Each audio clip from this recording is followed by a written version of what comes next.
Pit Stop Podcast. Hey, I'm E. We got my man Kenny McCray. What up? What up? What's going on? Tell them what we do, Jay. Hey man, this is a place where we shoot the shit, talk about everything except politics. For sure. And today we have a very, very, very, very special guest, man. This guy, he's an author, podcaster, DMV native, friendly alum, all around great dude, man. Welcome to the podcast, man. Frankie Ball, what's up, bro? What's up, baby? How's everybody doing, man? Good. I'm glad to be here. I appreciate the invitation.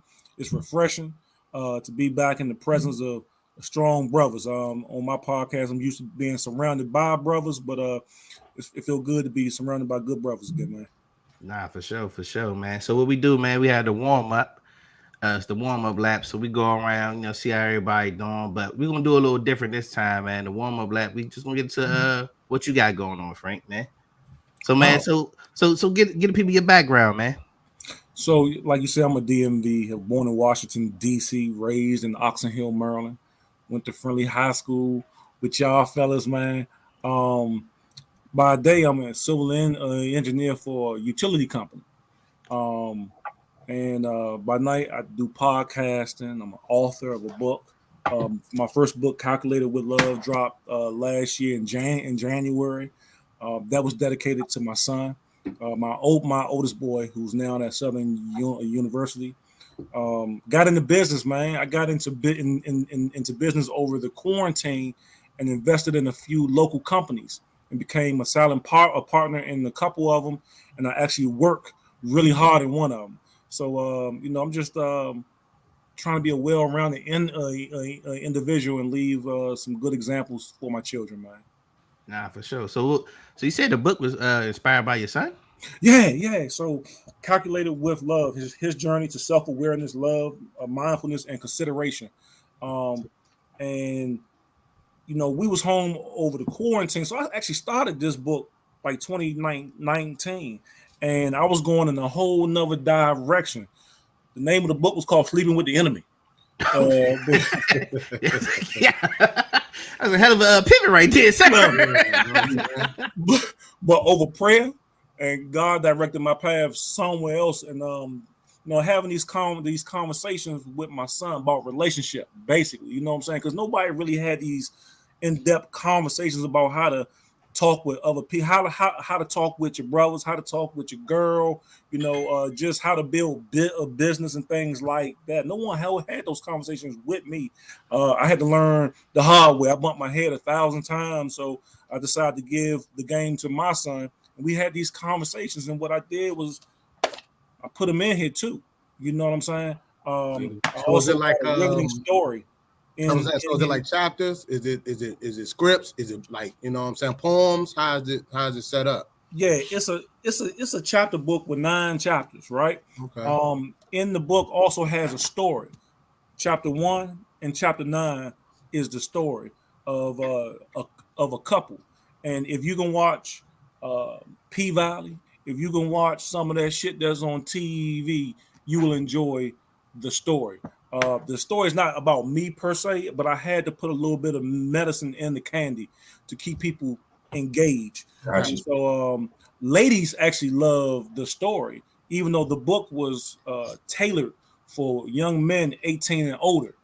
I spoke at Dunbar High School during their Love Fest every year in February, and I was invited out to Pennsylvania University in Philly.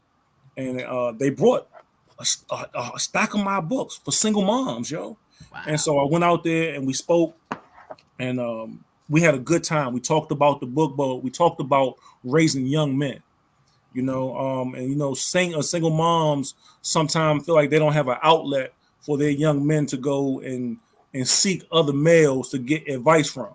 And so, they just had to look around. Yeah, the coaches, your teachers, your uncles, the nigga you think trying to hit on you, that it's a bunch of good dudes out here. You just really got to open up your mind and say, okay, expose your son to him, to see what the real deal is. That's dope, man. How can we get the book or whatnot?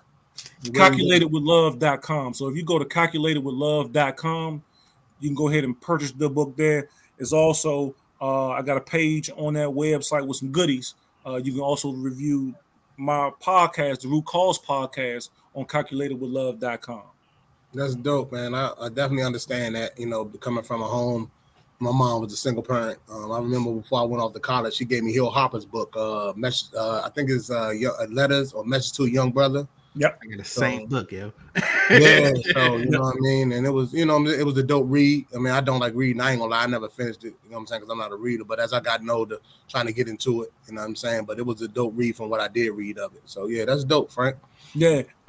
Inside the book, I just point to is what I do, because I'm not a psychiatrist or a counselor, but I point to some of my favorite authors and folks that are leaders, and I just give my opinion of what they actually talk about when it comes to relationship. Nah, for sure. Hey, so one question I have, man. Yo, how did the Root Cause podcast start? Oh man, the Root Cause podcast started actually because of the book, because I was writing and I say I needed a place to really get off and get more information, right? And so I was thinking I didn't want to do this thing by myself because, as you can see, I stuck and I ain't got time to repeat myself, you know. So I said, man, let me get some folks around me, man, so who got some more energy. And so I reached out to my man Miguel Brown. And Miguel Brown had been doing podcasts since like 2016, something like that. And this was like his third one by the time me and him had connected. And it was heaven on earth, man. We kicked it off. We brought on DJ Shane and LT. Right. And we made magic. We spoke in schools. We had book bag giveaways. And the podcast really did what it was supposed to do. It was supposed to shift us all in other directions so that we can pursue our purpose. I've made some money, yo, because of podcasting indirectly. Because of podcasting, I've had the opportunity to use my career field as an engineer because of podcasting. I've had the opportunity to sell my books because of podcasting, and also I've been behind the camera producing other podcasts, which I really like the behind the camera work.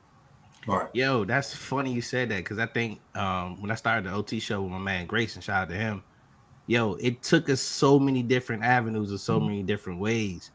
And sometimes people like, oh man, you ain't make the money. But nah, sometimes indirectly you get the money though. Oh, Slim. Because you build relationships with other people, you get guests on, you get referrals, all kinds of stuff. You meet so many different people. So indirectly you get paid from other stuff. Though. That's right. And I don't care what nobody say. They'll say everybody got a podcast, is diluted. But Slim, when you go through the bread aisle, you go through Foot Locker, it's a bunch of damn shoes. You know, you just get your brand and you like your brand of podcast. I like the fact that it opens up an avenue for the everyday person to connect with, you know, an audience, or have a platform to even teach, preach, or do whatever they got to do. Right, and you'll find your lane. That's the thing about it. You'll find your lane. And so, bro, like you said, it's plenty of different podcasts, plenty of different things, but it don't matter. It can be saturated, but yo, find your lane. You're gonna be okay. Find your lane, and be consistent. That's the part that people understand. That's it. Consistency. That's it. Consistency wins all the time. Because I watch some bullshit out there. I watch some stuff that don't mean nothing to me, but they're consistent. And because they're consistent, they're winning. Right. And I think it gives you the opportunity to control the narrative within our community, within our demographics. A lot of people sometimes they tend to, you know, think that we're ignorant and we're not, we're closed minds and things like that. So I think, you know, just looking at the name of your podcast alone, The Root Cause, I can see that is very potent with your messages and things and topics and stuff that you attack. Yo, so one thing I wanted to talk about too. So one of the things that we have the first lap here is want to talk about marriage, but specifically we had the situation with Chris Rock had a special out, and a lot of people were criticizing him over the special, saying he didn't have to go that hard and all that kind of stuff. But I just want to open it up. So how did you feel? Did you see the special, Frank? Oh yeah, I watched it twice. yeah, I watched it twice. I was tore up one time. I had to go back and watch it again just to make sure I heard what I thought I heard. I'm gonna give him credit because Slim, I go to comedy shows all the time, right? And so one of my favorite comedy clubs is the Baltimore Comedy Factory, and so I'm up there probably 3-4 times a month, depending on who there, right? So the fact that he did this live, Slim, and they normally cut up the specials, and then you see this finished product. You don't see the stutters, you don't see the mess ups, you don't see the quietness in the crowd. But this was a live taping that he did in Baltimore, and so I think that he did a great job for it to be live, for him to be a vet, to have been away for so long too. I think he did a good job. Now, it took nuts to do it live, though. I tell you that much. Yeah, that was a lot of heart. Yeah. So one of the things they were saying they criticized him about his Will Smith jokes, which I don't. It's funny because I don't think it was jokes. He was just mad. But as you've been married and been in relationships, how would you react if somebody would to do that to you, as far as like with somebody criticizing your wife on a public platform? Mm-hmm. Yeah, how would that make you feel? How would you want to react? I'm gonna tell you like this. I've been married almost going on 20 years now, right? And so there's a time and place for everything. You on that, and bro? one thing We clap it up for that. Damn, 20 years. Almost 20 years, man. Yeah, and you started as a pup because we ain't even touched 40 yet. So you out of fresh out of college, you in the game. Yeah, having your life, military, brother. Yeah, man. I appreciate that. So I feel like there's a time and place for everything, and being at a comedy show, me and my wife sit up front. I like to sit up front. She don't like to sit up front. I like to sit up front. Look at the comedian. You got the best seat in the house, but you know what come with that though. What come with that is if you look suspect, if they're gonna pick on you, and when they pick on you, you gotta be willing enough to laugh at yourself. You know what I'm saying? And so I've had the comedians make fun of me and my wife, but that's what I'm there for. I'm there to have a good goddamn time. I'm gonna have my drinks. The wings done came out. I done seen everybody walk through. I ain't make this drive up to Baltimore for no reason. Right. You know what I'm saying? Let's have some fun. I feel like people gotta be willing to laugh at themselves, and I'm not gonna give anybody enough attention when they don't really know me like that. You know what I'm saying? They don't know my situation. They don't know my wife like that. They don't know what we go through. So they can have whatever opinion you want to have. But at the age of 40, you can say what you want to say. But if you walk up, if you get close, Right, then there's gonna be a problem. You can talk all the shit you want to talk. I swear you can. But if you get close, if you touch, it's gonna be a problem. right. Nah, for sure. Yeah. Hey, so so what's your advice for marriage, bro? You've been in there 20 years, bro. What's your how do you keep it? How do you make it last, man? Man, you get you a downstairs first of all. You know what I'm saying? you think you're gonna be married in an apartment and or on a one level, you have some different wings of the house. Get a hobby too. What I will say is don't lose yourself in marriage. Don't lose yourself in relationships. So often we can get, intent and comfortable just going to work, coming home, being in relationship with your spouse. But then when shit hit the fan or shit over, you don't even know who you are because you've been so in tune with the other person and not in tune with self. I'm going to say this, is that relationship and marriage is really to make you better.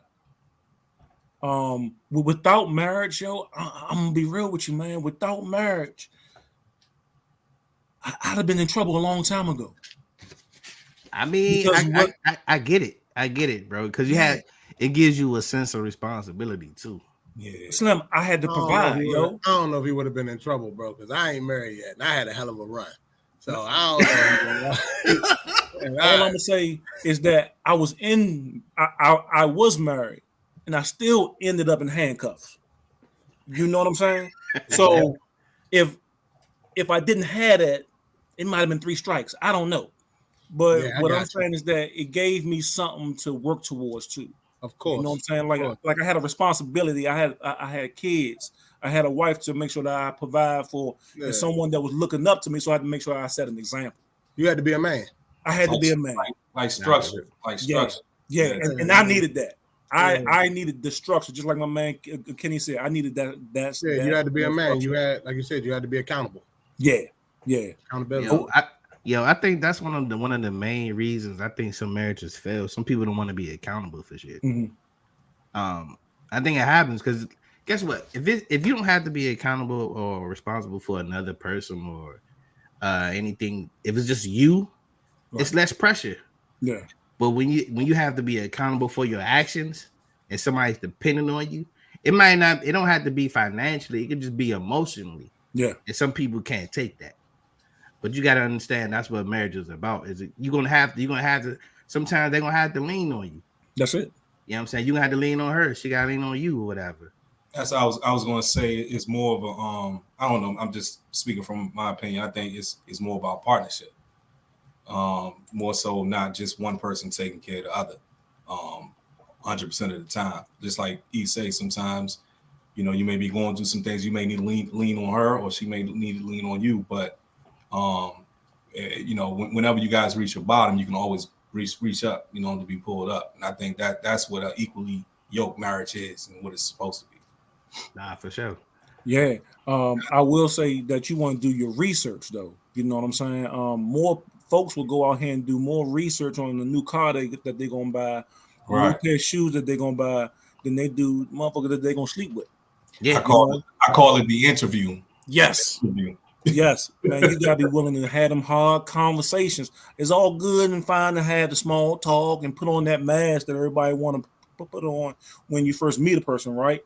But you really want to get down to the nitty gritty after a while and really find out who that person really is when they get upset, when they broke, when they got money. Because sometimes when a person got some money, when some dollars, they seem like they can show off a little different.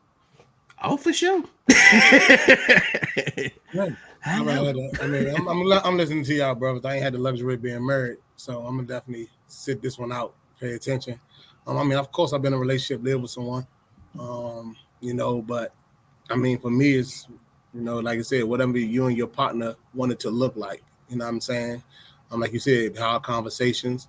You know what I'm saying? Because can't nobody. I just believe when it comes to that, even just having a partner or, girlfriend, I know it's not marriage, it's two different things, but, you know what I'm saying? Y'all got to understand who y'all are and not, let the outside noise dictate how you guys move. You know what I'm saying? That's one of the biggest things for me. It's on me and my partner to figure out what our marriage is going to look like, what the hard truths are, what we like, what we dislike, how we're going to get through the next day. Like I said, because everything doesn't work for everybody. So, whatever Kenny's been through, you, Frankie, been through in y'all marriages, some of it I can take out of y'all toolbox and add to mine, and some of the stuff I'm not going to be able to use. So, yeah, I can take your opinions and, implement it into my relationship, but I also got to be able to kind of understand that, I need to make sure that I have these conversations with my wife and, and everything like that, and be willing to put the work in. I think some people get tired of putting the work in. Yeah, because it's constantly work. Yeah. It's constantly, you're always working. It's a never ending job. Oh, it's always something. I heard a preacher say marriage is born. It's always something, man.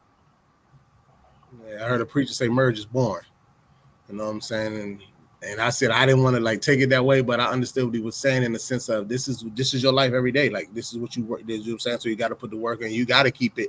You got to keep the fire in it. You know what I'm saying? So that's how he was putting it. But I understood what he said once he said that, because at first I was like, marriage born. Who wants to be in that? But he said, it's what you make. You know what I'm saying? Me, you know what's so funny, man? I embraced the so-called boring times. I embrace those joints, man. Like those, like those Saturdays or that Sunday when y'all ain't doing nothing, y'all just chilling. Right. You know what I'm saying? Watching the movie, watching TV, whatever. You embrace those moments, man. Yeah. That's, I mean, some people take those moments for granted, bro. Gotcha. So let me ask y'all a question. I'm the only guy that has not been married, or not. I'm in a relationship, but of course not married. I'm gonna start with you, Frankie, because you our guest. We was kind of diving into the Will Smith, Chris Rock, Jada Pinkett situation, and we kind of went into like congratulating you on your marriage and getting some advice. But putting yourself in either one of their shoes, Will Smith, or all three, Will Smith, Jada Pinkett, or Chris Rock. What is your take on it? Like, because like I haven't watched it, but I've seen the clip of him just going in, and I have my own opinions on it from how it kind of came out and everything like that. But I want to just talk to you guys and see what y'all thought process on it. Starting with you, Frankie. Like, what would you say? Like, was Chris Rock wrong? Was Will Smith wrong? Did Jada have her role in it? What's your thoughts on that whole situation? And how do you feel? Did Chris Rock go too far? Did Will go too far? Vice versa. I think they all did, yo. I think it was some sucker shit. Excuse my language. That Will did, right? I think that you go and you check another man without checking your home first. You know what I'm saying? Because that other man did not make the commitment to you. You know what I'm saying? It was your wife that made the commitment to you, and a lot of guys will be that, and I've seen it, and I'm not gonna lie. At one point in time, I had that trait in me too. You know what I'm saying? You gonna react based off of how your girl is feeling. That's not always the smart way to move. You want to move smart, not move off emotions. A lot of us move off emotion, and that ain't cool. We can't function well, and we weren't taught well as men to react off emotion. We were taught to think logically, and to use our head and to move smart. And so when he went up there and he smacked Chris, I thought that was some sucker shit. Chris retaliated with some comedy, basically. You know what I'm saying? He came back on stage, even though he called a man, wife out of name a couple times, and called Will out his name out, and called him a bitch a couple times. Personally, I think it was well deserved. I mean, anytime you come and you put your hands on me, and I ain't did nothing to you, but said some, but talk. I did my job. I did comedy. But then you get offended, and then you react on the feminine side, and I stand back and I don't retaliate. So I think that they all went too far. But Jada, man, I heard it said best. Will went on the Red Table Talk and had a conversation with his wife about him being cheated on with her son's best friend. It just sounds and the son's best friend is not, and the son friend now is gay. So you talking about moistness going all through the house. Everybody in the moist, and Will got to deal with it. He got to go get him a downstairs, a basement. I mean, he got a whole section in the house. He probably got a beach house. I mean, what they call it, a pool house. He should be like Fresh Prince, man. Live in a pool house, man. but I'm gonna tell you, it's hard to hold a woman up like that, though. You know what I'm saying? Sure. It's no different than what's going on with the Sierra situation. They're saying the way that she was dressed with her husband versus LeBron James' wife dressed at an event. You know what I'm saying? It's easier to hold up a woman that got some respect for her husband, her family, and how they look in public. Jada, she always, she from Baltimore. she from Baltimore. The apple don't fall far from the tree, bro.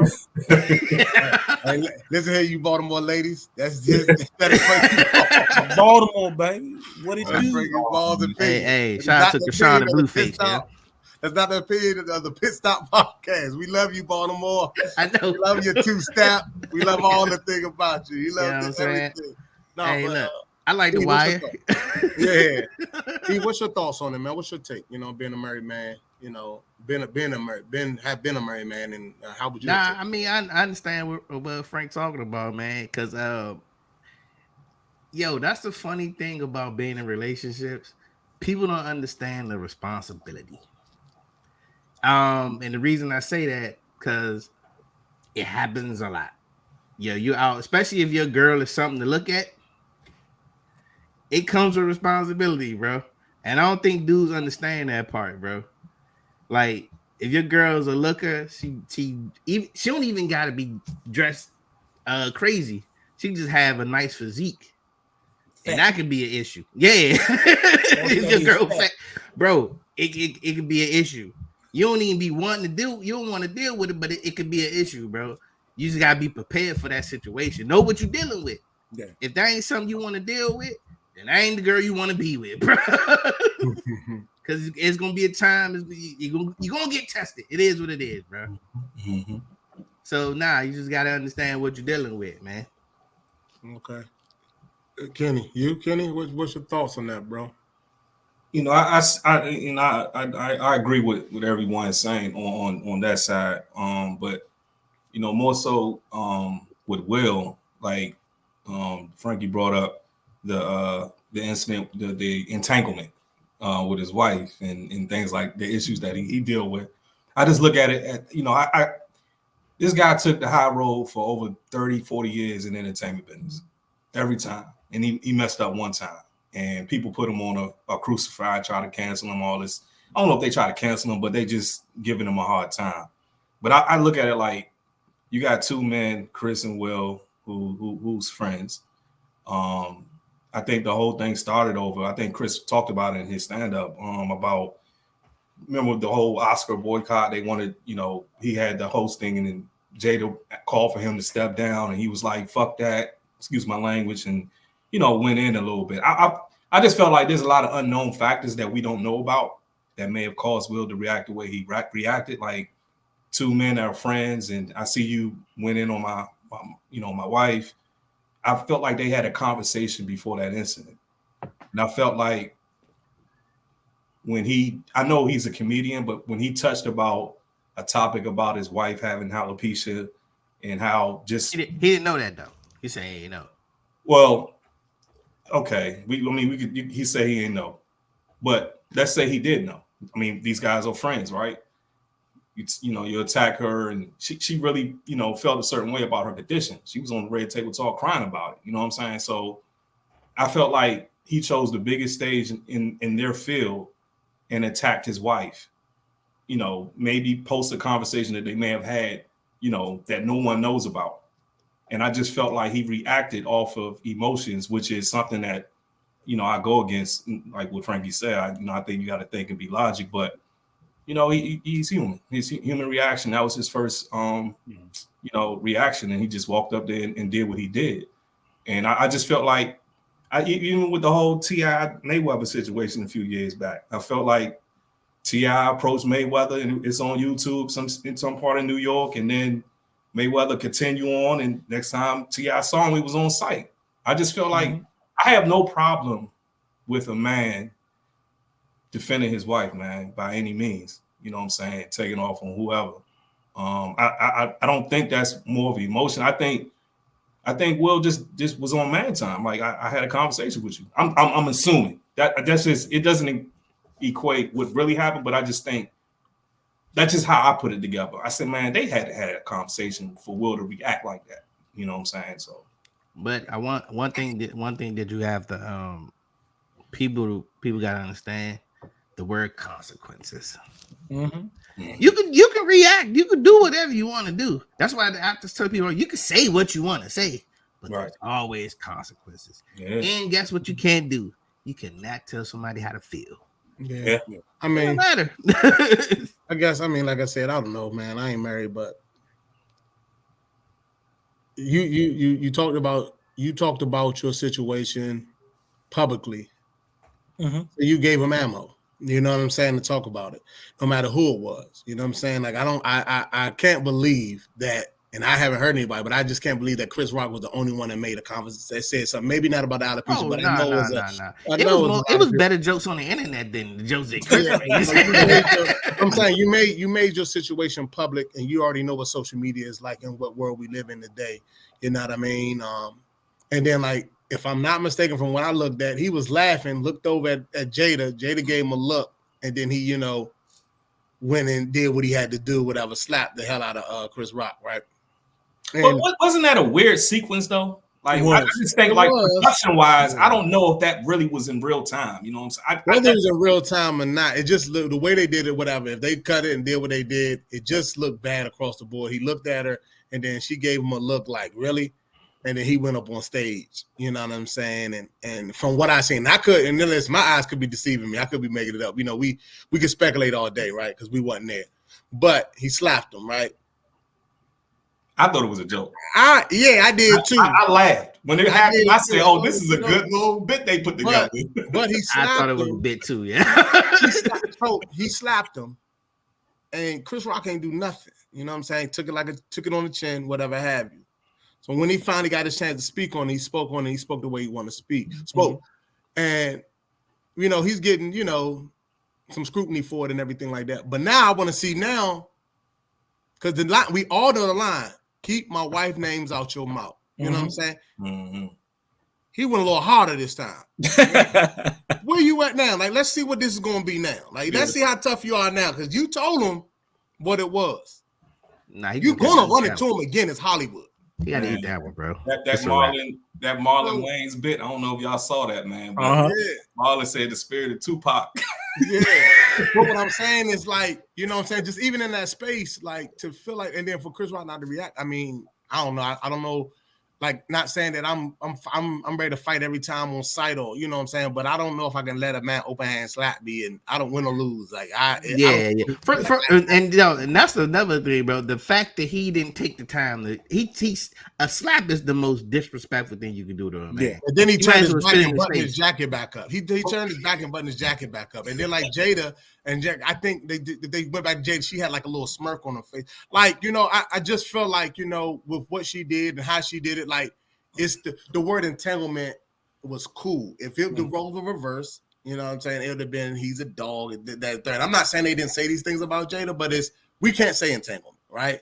And I know it's a double standard across the board on other things, but it's just like it was like it kind of slid through. Like, the only joke you would see, like, waking up to Jada's month or something like that, and then they say August, right? Like, you know what I'm saying? Things like that. But it's just like, I just felt like I wonder how do I take Chris Rock's side, because he said he has selective aggression. He took the aggression out on somebody that he knew he could win. I don't believe that though. I mean, that's what he said. So it was some bully stuff.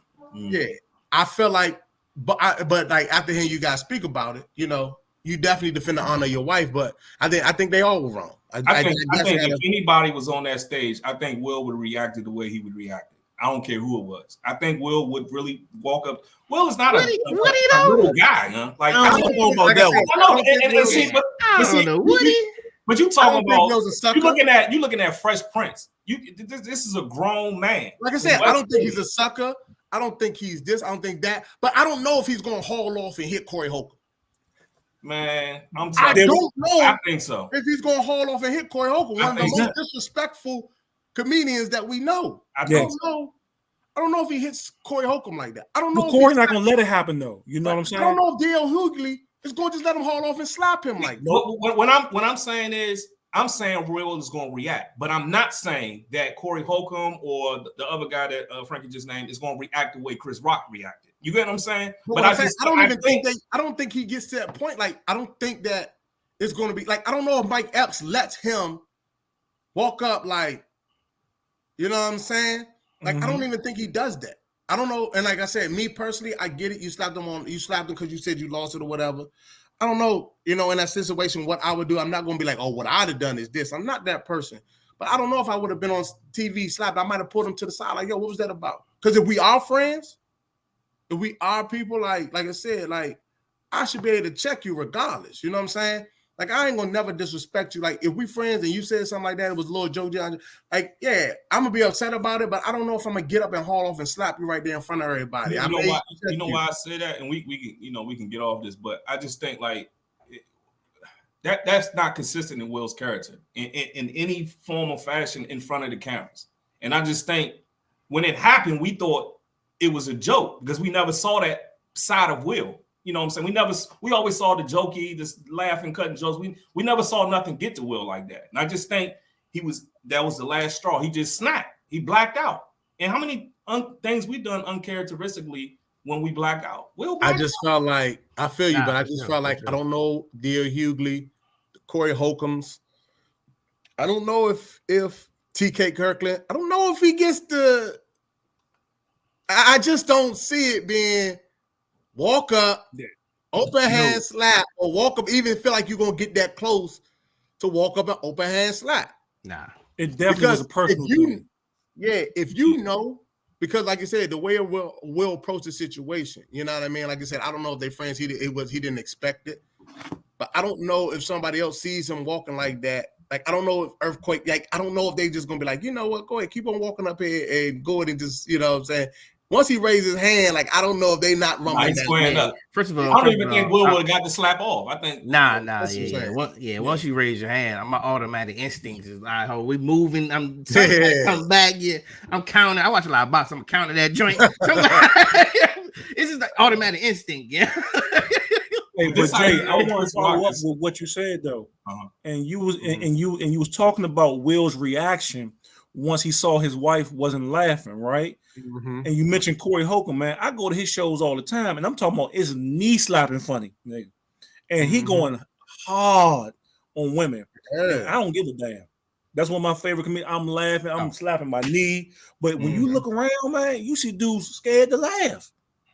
They scared to laugh, yo. And shout out to Patrice O'Neal. He used to be the same way, bro. So it reminded me of that. It's like, oh, you laughing, all of a sudden you look to your young and she looking at you like, well, why are you laughing at that joke? That's not masculine or smart to me, yo. Nah, for sure. Hey, one of the other criticisms was they were giving Chris Rock a lot of criticism, say he was punching down on black women because he made jokes about Meghan Markle. What's her name? Meghan, what's her name? Markle. Yeah, Meghan Markle. And then then of course Jada and all that. But my thing was, Chris Rock talks about everybody. Yeah, like joints, his cracker ass cracker. Yeah, like what do you mean? It's a comedy show. That's the business. Like you go to comedy shows to laugh, and what are jokes? People cracking on other people. Like people look for an excuse for their feelings to be hurt these days. You know what I mean? I always say that. Like and then you know what I found funny? Conveniently, every time they wanna they do whatever with Charlamagne, they do a lot of these people, So whenever they feel like they want to pounce on Chris Rock or a clip comes up of Louis C.K. saying the N-word and he's joking with him, but they're comedians in the room. Like I get it because me personally, I'm wired different because I think everything in the context of comedy and I never saw that. I saw that thing live on HBO. And I didn't think nothing of it. I was like, it was a joke, but it wasn't. I didn't take it. It was, but it's still like, you know what I'm saying? I seen Seinfeld. Seinfeld looked so uncomfortable in there he did.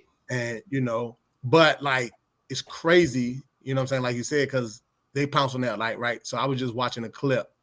Roddy Ricch was singing. I forgot what song it was, and the crowd was mainly white wherever he was. And I forgot the song, was it? And of course he say nigga in the song, and the white people were singing it word for word, and he was just going back and forth, like, you know what I'm saying, just rocking with it. I've been in a Lil Wayne concert in Tampa, and it was ultra weird. It was weird. I ain't gonna hold you, because the girl I was with at the time, we was like, yo, this is pretty weird. All right. But then it's just weird because it's like, all right, I don't know. in comedy situations, I don't know. So it's the same. I guess it's the same difference because like when I seen it, I was just like, damn, they said that joint like, you know what I'm saying? Like they was just singing a song, and of course, from when they was singing it, it's like I don't know if it was just you know, they were just doing unconsciously, subconsciously just singing it, subconsciously just saying it, or they was just like were they overseas? I don't know where they were. But they just was a bunch of white people in the crowd. I don't know where he was, but it just was like they say it all the time. Yeah, he was like he was just like, I think it was the song where he was like the joint that like what is it? Pour up the whole damn cell. I'm gonna get lazy. And he's like, we be chopping like, and he's like, they was like, he suck, and everybody was like, suck a nigga. I was like, yo, that's you know what I'm saying. But like I said, I don't really want to get too far off top, but I understand that Chris Rock joint was just wild too to me because it's like they was just like, yeah, like they was almost like yeah, nigga. Like that's how I felt like in the moment of seeing Chris Rock and they laughing about the word, and I'm like, damn. Yeah, but hip hop opens that door though too. So where we really should, well, black folks kind of took that word and some of us use it as a term of endearment, but hip hop opens up that door for white folks or non-blacks to use the word and not really know the history of it, you know, or even experience some of the downfalls from it. Yeah. You know? I'm just not gonna give them that pass anymore. It's too much. Yeah. It's too much. I'm not giving that pass that they don't know the history of it. It's too much. It's too much stuff on the internet, whatever have you, to understand. Nah, they know the history of it. Now they may not. Now I will say this, talking to people that have been in rooms with them and things like that, because they don't go through some of our plights, they don't understand that part, the magnitude of it. Yeah. Because they don't have to deal with it, but they know the history of it. Well, when you look at the school systems, they're already talking about taking out the critical race theory stuff out of the history classes. So they don't even want to teach the kids now about slavery and things like that because they have to be held accountable for what their forefathers did and said. So I do believe that some of them know a little bit, especially the younger generation, but I don't think that they have a full understanding of how bad that word is towards us, and when it comes out of their mouth. Yo, which brings us to it's so funny how they're literally trying to rewrite history, yo. Yeah. We're watching it live, like how they're really trying to rewrite history. I've seen something, and like I said, I don't want to get too far off topic because I know it's good conversation. It's conversation, bro. I do want to add one more thing before you go there about the Chris Rock thing, because I just want to be and we all been responsible, but I just want to say I feel like I got to get off my chest. Like I hope that this closes the door on their issues, because for sure. I think America loves to see, of course, two very successful black men going at each other more so than working together. Yeah, we all saw what happened when Martin Luther King and Malcolm X went in the room together. Everybody was curious what the hell they was talking about. I don't think it has to be black man either. My bad to cut you off, kid. I just think it's pretty anybody. Everybody likes to see downfall. Everybody likes to see drama. You know what I'm saying? It's sales. Man. Hey, look, we suckers for a good fight, man. Yeah, man. Yeah, but look, why you think Jake Paul sells? Suckers for a fight, man. It don't even gotta be good, bro. It's just if it's controversy, it sells, man. Yeah. Controversy and sales, yeah. But yeah, I do understand what you're saying, Kenny, man. I do want to hope that this is the end of their stuff too, as well, and they can move on forward and continue on with their business endeavors, and continue to make the money or continue to grow from this situation. I do definitely want to see that. Nah, but I think I hope both of them learn from the situation. Yeah. And Will got the slap off. Chris Rock got the joke off. Hey, I don't know. It means it ain't even. It ain't even. Some people say it ain't even. It ain't even. Chris way is even. Chris. Because in his mind, Chris not a fighter. I don't care if he's not a fighter or not. It ain't even. It's not. I don't agree. It's not even. It's not even. Hey, that's another. Hey, two just around. I'm gonna need my. Nah, man. Hey, but let's get back to we'll be on the second lap, man. Nearing the victory lap. Yeah, we getting close to the victory lap there. So second lap, man. So we almost touched on it, but like about how they're rewriting history and taking certain things out of history books and all that kind of stuff. Like I had actually a situation, kids getting this is like during the quarantine, kids getting homeschooled, and so my little cousin, they were going over history or whatever. And so one of her teachers said, yo, like Maryland really didn't have slaves like that when slavery was going on. And yo, like my little cousin's mother's like, that is totally not true. But this is the teacher. This is a teacher telling a 9-year-old or a 10-year-old that they didn't have slaves like that. Well, what the hell was Harriet Tubman running from? Exactly. Frederick Douglass. They know we under the Mason-Dixon line, right? Right. But that's why you have to be careful what your kids learn, bro. Like this is what they're teaching kids, and this is a teacher telling their students that, and they can go around at that age or you're impressionable, you're going to believe that. Yeah. Absolutely. Without reading for yourself or knowing your history. That's why it's important for you to know your history, not what they tell you. Know your history, man. It's important, bro. Yeah, because I seen something. I don't know if it's true or not, but I want to say it was in Florida. They're trying to pass a law about slavery in the sense, or about the history. The Black history, like kind of like removing it. So because they feel like they're still getting, or they're getting dogged out per se, or getting scrutinized for their ancestors' history. Well, I mean, they did this with the Native Americans. You know, they threw all the books away for the. Come on, there's a lot of books to read up on all the tribes and when they founded this country. I mean, come on, like so now they're doing it with. So, other... you know what? So I heard this story about how they took the land from the Native Americans, right? So.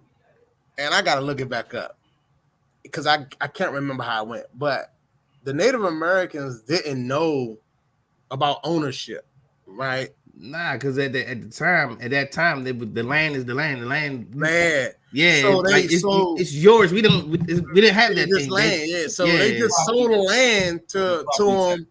They sold the land to them for like. Cool. Like whatever, like this ain't it's just whatever it is. Right. They didn't grasp the concept of that. They didn't grasp the concept, and they just kind of sold the land, and it was like.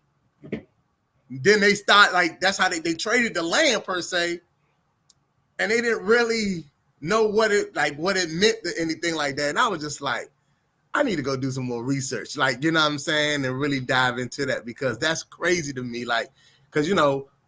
I don't care what you say. American was stolen. Yeah, for sure. Wholeheartedly. Hey, Frank, how do you feel about them trying to rewrite history, man? So Jay is actually right. In Florida, the congressman actually kicked the bill out because it had the LGBT curriculum in there too.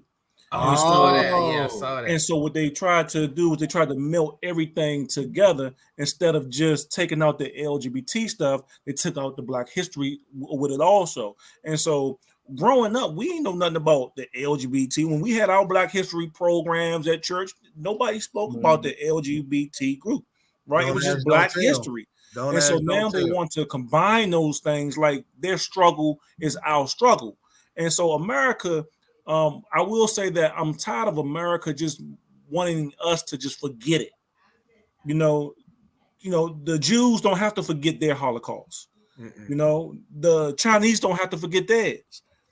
We got to forget ours. And so just like Jada Pinkett is unaccountable for her entanglement, so are white folks. You know? They're unaccountable and they don't want to have to speak on it or make right what they made wrong because they give billions of dollars to everybody else. The Ukraine folks getting money. When I was in the Navy, the Iraqi freedom folks was getting money. We the only ones that's not getting our just due. And I'm not saying we need the money, but we need our just due. At least don't rewrite the history. Right. Tell the truth so that the younger white boys and white girls will understand how to relate to us. You know, you can't relate to a person that you have no information on. It's just gonna cause fuel. Yeah. Nah, and I think another thing that happens, man. We try to over out suppress people. Like, no, like this, like I mean, Spanish people got their oppressions, and then you got LGBT got their oppressions, then you got black people got their oppression, and we try to out oppress each other. Yeah. Yeah. Mhm. Instead of just sometimes, one thing I think we all have to focus on is empathy. I think it doesn't happen enough, Like, have empathy for, like, I understand your plight, but have empathy for my plight too. Yeah. Right. And that's come through a common ground. It don't once you realize, bro, like we all really kind of fighting the same fight for real. We just people want to just provide for their families and have an honest shake. That's it. Yeah. Try to have a level playing ground. But I know we see it's damn near impossible to have a level playing ground because they don't want to play fair. It is what it is. That's what racism and oppression feeds off of. Is messing with the history books and messing with the education of the next generation. What kid born in 2012 should know the word, like, I mean, we can edit that word out, but I'm just saying, like, you born in 2012. We use that word way back in the 18th century. So they're teaching these kids hate. Yep. You get what I'm saying? Yeah. So that's what keeps it alive. That's what keeps it going from generation to generation to generation. When I'm gonna tell you how, man, and what I realized, bro, it hit me when I probably like a few years ago when I realized, like, racism is a business. And once you realize that, you're like, damn, dog. Because you make money off of racism. That's why it's hard to overcome race, because it's a business. Yeah, man. And they feed it to us. Like, that's why I had so much beef with the media and news. When they started making news entertainment, I was like, this is dangerous, dog. Like, you can't make news entertainment. But they make money off the news, and now it's becoming entertainment.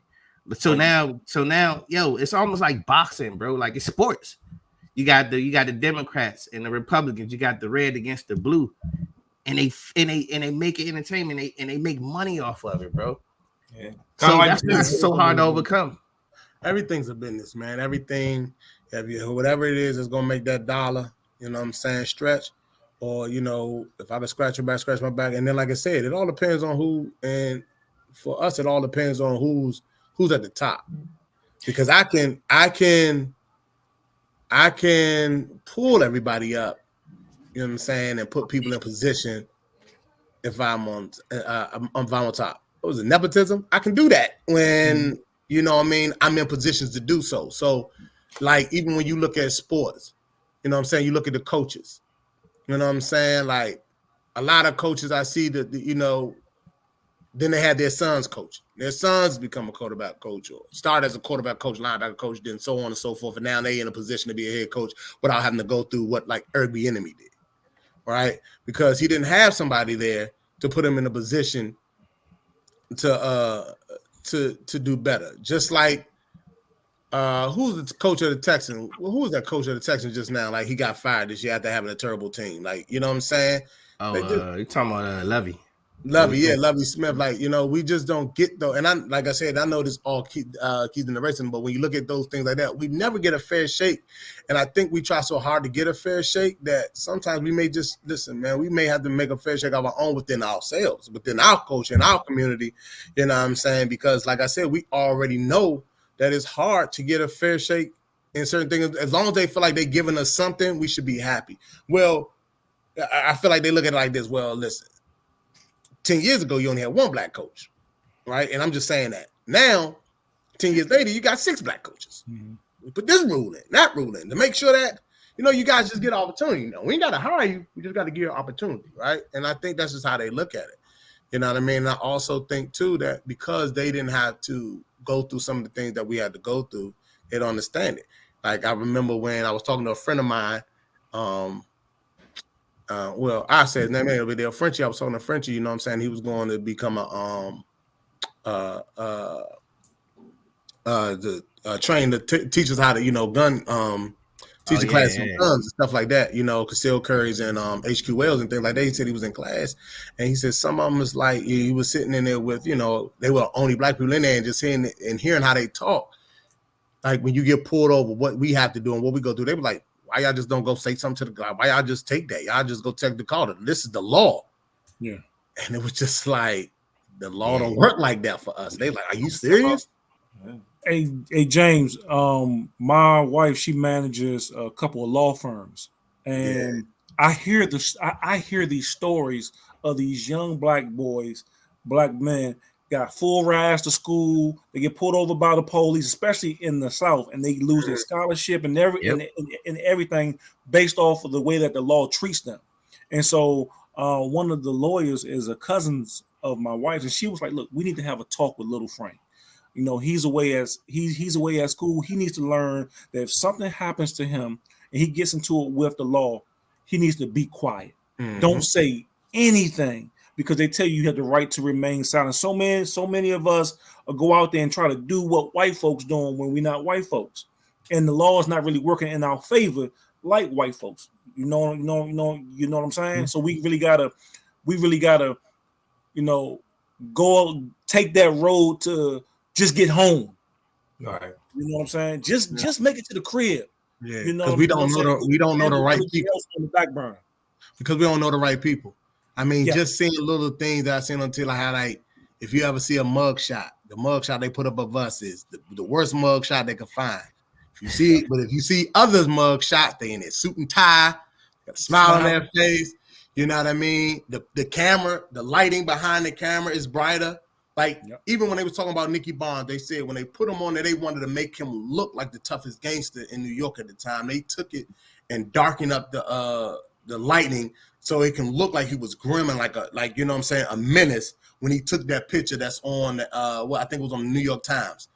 It was just the way to make him look like this bad guy. Like that's what they was polarizing. That was just like wow, like just the things that we go through. They do the same. That's what they do. They morph things. Like going back to that word nepotism. I wanted to touch on Deion Sanders and what he's doing with his sons at Jackson State and things like that. And it's funny how they frown on nepotism in that sense. They make things look different, just like you say with the mugshot with Nicky Barnes. You want to make him tough, but they make an image of Deion like he's just handing out jobs to his daughter, going transferred, his son's there and everything. But I was watching this episode. Wallow was doing this podcast, and Wallow talked about there was this. He was cellmates with at one time. He was cellmates with his stepfather. He was cellmates with his brother, who got killed after that. But they were actually cellmates in the prison system. And every time he went to prison, he know all these people in prison. They know each other. They grew up with each other and everything. But on the other side, the CEOs, I think they were in Dallas or something like that. But the CEO, I say CEOs, the COs were a family. Yeah, it's a business. Father, son, family business. The mother was working in the prison, like. They were just all in the prison under, working in this business and making money, building generational wealth for their family and through the prison system. But like, why is it like frowned upon when Deion does it? And he's doing it, trying to build generational wealth for his kids, trying to get them in the NFL the best way he know how. You know what I'm saying? So I just think like when because they're finally on the, to me, and this is my personal opinion, because they're finally on the other side of it. It's not working for them, so they finally see the wrong in it. You don't know what's done to you, or you don't know that you got a silver spoon in your mouth where everybody around you have the same silver spoon. You don't know what's going on. Like you hear it all the time when you listen to these podcasts and you listen to them talk to some of that. And I listen to a lot of athletic podcasts with these athletes, and they all say, "Man, we didn't know we was poor." You know what I'm saying? Because we all was the same people. You know what I mean? We all went through the same struggle, so we just felt like that was just the neighborhood. So when you don't see, you know what I'm saying, from that standpoint, and we see it, well, yeah, I'm gonna run my dad's company. You know what I mean, and things like that. When because I'm already set up to be successful. Coming from where I'm from, where you see Deion came in and then he just fired these people or whatever have you. Let them, that's what they call it per se, and then brought his team over, which that's what happened no matter where you go. Yeah, that's a coaching that happens all the time in coaching, bro. Yeah, that's coaching, but that's even in the business and business. Many can attest to that. Yeah, man, that's in the leadership. business, when you bring your team on as a contractor, the first thing you do is get rid of the other contractor, other people on the contract if they don't fit what you're doing. Exactly. So, because he's done that, it's like, man, he got rid of all these people, got rid of their job, just that, blah, blah, blah, blah, blah. And that's not really, you know what I mean? But because I think it's done to them now, and it's like, yo, that's not fair. Right. But they haven't had a chance to witness that. Like when you don't, like for example, let's just take it to something as basic as when I get pulled over, it's never fair. But if they get pulled over and then something happens, they don't see it that way because they don't have to go through that. They can go cuss and fuss or whatever and keep it moving. But you don't have to go. And that's what I think that's where that comes from and that stems from, you know, and then also because, you know, just like they wanted him to stay at Jackson State, you know, now seeing it in hindsight, looking at it, first I was upset, but like looking at what he had and what he said and the things that he talked about and his side of it, not mad at him.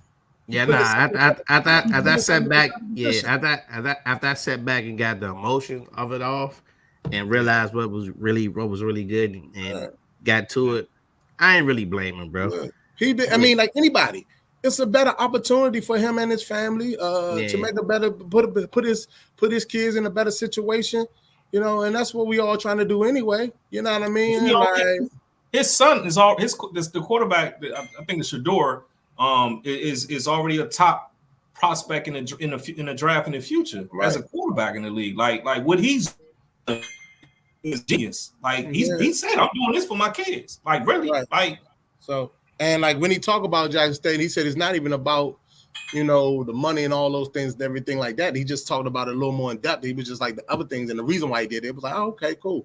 You know what I mean? But we was quick to jump on it because, you know, we definitely want to see our HBCUs do better, but everybody got to be held accountable, not just Dion, because if I got a D1 prospect as a son or a daughter, you know what I mean? And they have an opportunity. They're the best kid in the world, in the country, and they have an opportunity to go to a Howard, a Morgan, Coppin, Norfolk State, or Southern, whatever.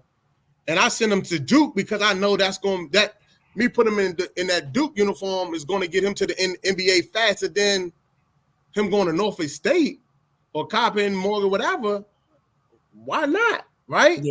Yeah, because as an athlete, your time is small. It's a small window that you have an opportunity to achieve success or fortune to change your family's, you know, legacy. And so I don't blame Dion for sitting at the table and bringing his family with him. I think that would be insanity if he didn't do that. When you look at the Ball father, who got the three sons that. Slim, he did what he was supposed to do. He's supposed to get a seat at the table and bring his sons with him. Yep. That's the goal. And I think now he out the way. The boys looking their money. Like I said, and I think we gotta stop. I think, like I said, I know this cliche, but you know, we gotta stop. We gotta stop waiting on them to help us rewrite our history and rewrite our own history. Yeah. You know what I'm saying? We just gotta put our money where our mouth is. And you know, one thing that my homeboy always say, my man Milton, he said we got to stop being scared to give up a little to gain a lot because we only have a little, and we got to understand that what we do and whatever change we make to make our people better is not going to benefit us. We doing it for the next wave. You know, just like our parents did for us. Our parents went through that. Like the kid gonna hate that. Like what Hove did that, so hopefully you won't have to go through that. He hate when we I feel that though, because I can attest to that, and we can get off this. Yeah. I can attest to that. I personally went through that. Like I unknowingly knew that my father already had my name imprinted as a position with his company that he started when I was a kid. That he foresaw the vision from God. He said that I'll be working for the company and I'll work to the point where he'll be able to hand it off to me. So it's like, I'm like, man, I mean, I was, you know, I'm blessed, man. Like I got out of college and I did an internship with his company and it turned into a full-time job. And I'm here 16 years later. And that's a job of parents, though. You know what I'm saying? That's what your parents are supposed to do. You know what I'm saying? And going back to marriage, that's what marriage is supposed to do. Marriage is supposed to bring is really the transfer of wealth. You know what I'm saying? Because Yeah. this is 2023, and I'm a traditionalist when it comes to marriage, right? And so I believe in marriage and the union and stuff, but marriage is really an old thing. You know what I'm saying? Like right now, you really don't have to get married. You can sign a piece of paper and say, Slim, what's mine is mine, what's yours is yours. Let's go do our thing and let's love each other. Right. But that's what marriage was supposed to do, to transfer of wealth, to come to the table together to build a legacy so that your children have more than you do. And like you said, Kenny, you're right. And then now we also get to see that, you know, when we see people like you, when we see people like my man CJ, who has his own business, and, you know, and the things that he's doing with the podcast, Frankie, what you doing, and, you know, writing books and things like that, we see that we can achieve something else besides entertainment. Yeah, I think once that's how we can rewrite our own history. Start seeing things that and doing things and showing things, and we got to start keeping our statistics alive, because I think the statistic is like black people are, black people. I think marriage, there is more married black people or less divorce within black people than it is any other race. If I'm not, I don't know, but don't give me the quote me. But I think that our percentage is lower. Our divorce rate percentage is lower than some other races, but it seemed like you hear us with the baby daddies and the baby mamas.